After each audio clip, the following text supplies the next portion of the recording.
पर आ रहा हूँ, मेघानी नगर इलाके की बात की, क्या इस तरह की परिस्थितियां बन सकती हैं कि जो विमान का मतलब फ्लाइट का कोई भी हिस्सा आगे का पीछे का वो किसी स्ट्रक्चर से टकरा जाए? और अगर ऐसा है तो ये संभव ही नहीं है। आसपास की जो इमारतें होती हैं उन तक को बड़ा करने की परमिशन नहीं होती, रिहाइश तक, वहां पर तो घर की परमिशन तक नहीं होती है। गौतम जी, अभी देखा जाए तो जिस प्रकार का जो हादसा हुआ है, हादसा को मद्देनजर रखते हुए अहमदाबाद का पूरा फायर है उनको भी चौकन्ना कर दिया गया है। हालांकि गांधीनगर से भी कई सारी फायर की जो गाड़ियां हैं वो भी जो वारदात हुई है, जो घटना घटी हुई है वहां को जाने के लिए दिख रही है। उस प्रकार की बात सामने आ रही है। और यानी कि जिस प्रकार से जो हादसा हुआ है और हादसा के तहत जो लोग उनमें जो सवार जो इजाग्रस्त हुए हैं उसमें से काफी लोग की डेथ हुई है, इस प्रकार की भी बात सामने आ रही है।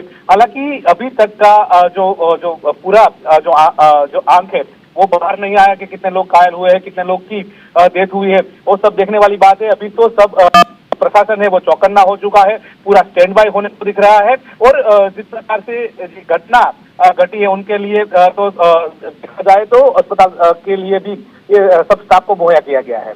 हालांकि गौतम बड़ी अनहोनी है, मतलब ये बहुत रेयरेस्ट होता है कि इस तरह के हादसों में कोई बचे। 1988 के जिस हादसे का आप जिक्र कर रहे हैं उसमें सिर्फ 2 लोगों की जान बची थी और वो भी टेक ऑफ लैंडिंग के आसपास ही वो हादसा था।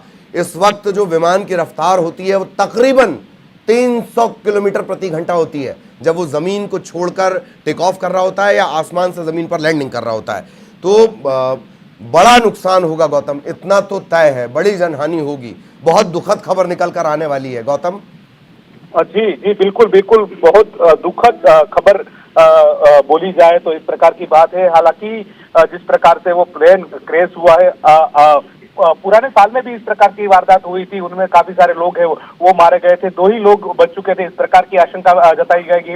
अभी तक जो आज जो वारदात हुई है, आज जो घटना घटी हुई है उनकी बात की जाए तो उनमें भी गौतम, मैं आपको रोकना चाह रहा हूँ।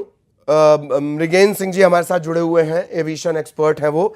मृगेन सर, ये दुखद खबर मिल रही है अहमदाबाद से, एयर इंडिया की एक फ्लाइट है वो क्रैश हुई है। क्या संभावित लगता है, क्या हुआ होगा, ये थोड़ा क्लियर करेंगे प्लीज?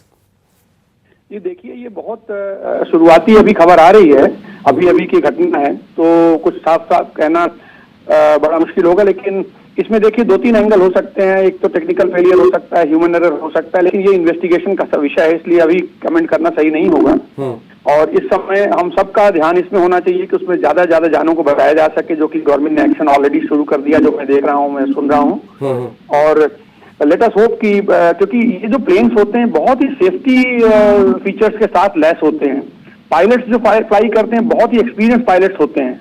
तो अगर इस तरह की घटना हुई जस्ट आफ्टर टेक ऑफ तो एक बहुत अनहोनी सी हुई है, तो अपन को थोड़ा देर वेट करना पड़ेगा, तो धीरे धीरे इसमें से फैक्ट्स इमर्ज करेंगे।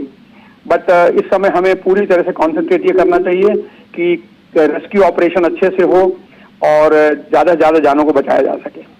जी, हालांकि ये बड़ा कोइंसिडेंस है कि अहमदाबाद की एक और हिस्ट्री 1988 की मिलती है जिसमें इसी तरह का हादसा हुआ था। 135 लोग सवार थे और उनमें 2 लोग बचे थे।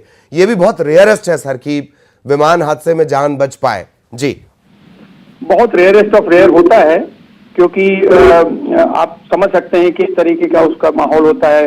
विमान में इतना सारा ईंधन होता है और तकरीबन 300 किलोमीटर, अगर मैं गलत नहीं हूं, 300 किलोमीटर पर आवर की वो स्पीड होती है सर।